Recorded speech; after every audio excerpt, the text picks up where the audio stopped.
Welcome back नाज़रीन। बात हो रही है PS 88 के ऊपर जो कल इलेक्शन होने जा रहे हैं। तमाम सियासी जमातों का मौक़िफ़ आपने जाना, अवाम का क्या इस वक्त तासुर है और अवाम का क्या रद्द-ए-अमल है, अवाम की क्या इस वक्त एहसासात और जज्बात हैं, किसकी तरफ ज़्यादा झुकाव है, किससे नाला नज़र आते हैं, तमाम चीज़ें इस वक्त स्टूडियो में मौजूद हैं।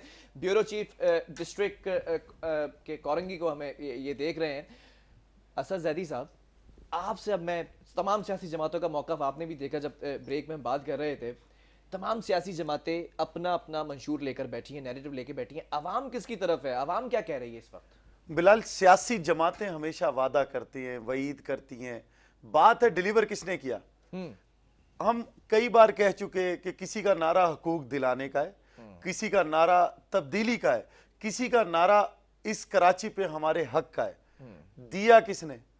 अवाम की बात कर लेते हैं। हम जाते हैं वहां पर इलेक्शन कैंपेन की कवरेज के लिए, ठीक है। हमें अवाम कहती है जी ये बाद में पूछिएगा कि हमने वोट देना है या नहीं देना, सबसे पहले हमारा गटर ठीक करा दें, आप आए हमारी रोड ठीक करा दें, आप आए हमारा स्कूल बंद है जिसकी जिम्मेदारी सिंध गवर्नमेंट की है, उसमें लोग बैठ के नशा कर रहे हैं, वो ठीक करा दें। इलेक्शन तो बहुत बात की बात है। अवाम का तो रोना ये है, आप वजीर आजम की बात कर लें, इत्तेहादी जमातों की बात कर लें, महंगाई के ऊपर कोई आवाज नहीं है। पिछले 3-4 दिन के अंदर जो बिजली की प्राइसेस हाई हुई उस पर कोई बात नहीं कर रहा। अजनास की जो कीमत बढ़ी उस पर कोई बात नहीं कर रहा। इलेक्शन की, उस इलेक्शन की बात करें जो ज़िमनी इंतखाबात अब होने जा रहे हैं। उन इंतखाबात के अंदर पीपल्स पार्टी 20 साल से वहां से जीतती आई।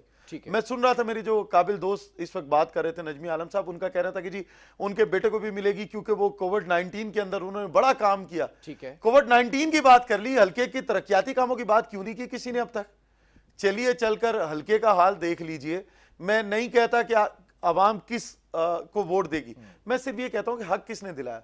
अब तक किसी ने हक नहीं दिलाया। इलेक्शन की बात हो रही है, बाज गश्त हो रही है, ये तो चले ज़िमनी इंतखाबात हैं जो एक सीट खाली हो गई, 104 पोलिंग बूथ होंगे, कल इलेक्शन होगा।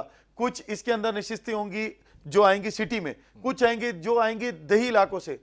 दही इलाकों में तो तब जाकर बात करेंगे कि जब उन तक कोई चीज पहुंची होगी। ठीक है। अभी तो सिटी के लोग रो रहे हैं। अच्छा, मैं अगर 104 पोलिंग स्टेशन की बात कर लूं तो इस वक्त इस हलके के बड़े मसाइल क्या हैं? क्योंकि हमारी टीम वहां पर जाती है, निशानदेही करती है, तो वहां पर लोगों ने दाद रसी जब आपने की है और लोगों ने अपनी सारी कहानियां सुनाई, क्या कह रहे हैं, मसाइल क्या हैं बड़े?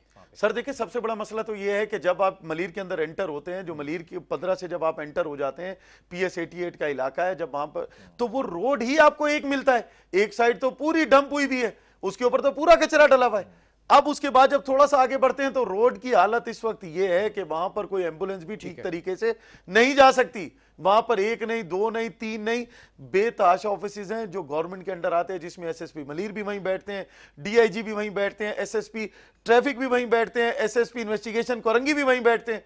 वहां से तो PS 88 शुरू होता है। अब कर लें आप बात के आगे चलेंगे। आपने बहुत साल लगाकर सौदाबाद और खोखरा पार का एक मसला हल किया, चलो देर आए दुरुस्त आए की बात है कि आपने सीवरेज का निजाम ठीक कर दिया, लेकिन उससे आगे की बात कर लेना, सड़क ही नहीं डाली, जब रोड ही नहीं डला आपने। हम हमेशा कहते चले हैं कि NOC कौन लेगा? NOC लेने की जिम्मेदारी जिन इदारों की है। आज मैं रोड बनाने लगा हूं, मैंने रोड डाल दी, फिर मुझे याद आता है कि इसके अंदर तो मैंने सीवरेज नहीं डाली थी, इसके अंदर तो मैंने गैस नहीं डाली थी, इसके अंदर तो मैंने पानी का पाइप नहीं डाला था। ठीक है। तमाम काम होने के बाद अगर हम NOCs की तरफ जाएंगे तो फिर यही सूरत हाल होगी। चले, मेरे पास वक्त कम रह चुका है, दामन वक्त में गुंजाइश इंतहाई कम है। आखिरी सवाल मैं आपसे करना चाहता हूं। आप फील्ड में भी उतरे, आपने लोगों के तासुरात भी देखे, लोगों का गम और गुस्सा भी देखा, तमाम सियासी जमातें जोर आजमा रही हैं। आपका तज्जिया, तजर्बा क्या कहता है, किसकी होगी कल जीत?